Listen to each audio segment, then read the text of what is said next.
Sa pagpapalawig ng PUV modernization program sa bansa, kaakibat naman ito ang kawalan ng hanap buhay sa ilang driver at operator. Kaya naman patuloy na isinusulong ng transport cooperatives ang pagbibigay ng trabaho sa kanila.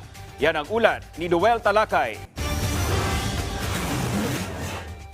Nirerespeto ng Office of Transportation Cooperatives o OTC, isang attached agency ng Transportation Department, ang pahayag ng Commission on Human Rights. Sa isang Twitter post kasi ng CHR, nananawagan ito sa pamahalaan na tugunan din ang posibleng pagkawala ng pagkakakitaan ng mga maapektuhan ng PUV Modernization Program.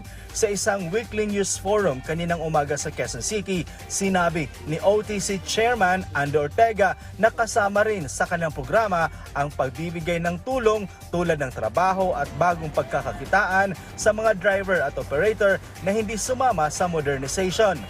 That's why we're very conscious on what happens yung mga hindi nag-consolidate. Kailangan alalayan mo po yun. Programs by the government to help those who did not go for the consolidation. Sinabi rin ng CHR na ang modernisasyon at pag-unlad ang pangunahing prioridad ng pamahalaan. Pero kaakibat nito ang responsibilidad na walang nalalabag na anumang karapatang pangtao. Binigyan din ng ahensya ang Article 13, Section 3 ng 1987 Philippine Constitution at ang International Labor Organization Convention No. 87. Sagot ni Ortega ukol dito, Now, may mga pinoint po yung CHR on certain matters na I do believe is nasa korte na po.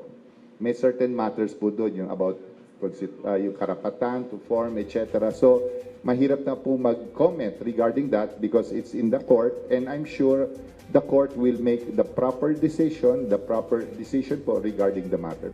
Tiniyak naman niya na hindi aabusuhin ng PUV modernization ang karapatan ng drivers.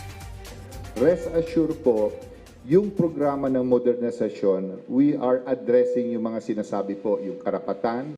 Dagdag niya, kaisa nila ang CHR sa pagbibigay ng ayuda o tulong sa mga apektadong driver at operator. Tuloy-tuloy ang pagtulong natin sa mga operators na hindi sumama, sa drivers, and also to those who really embrace the program po. Simula sa susunod na buwan, inaasahan ang pagbiyahe ng mga modern jeepney sa mga lansangan ng Metro Manila. Noel Talakay para sa Bayan.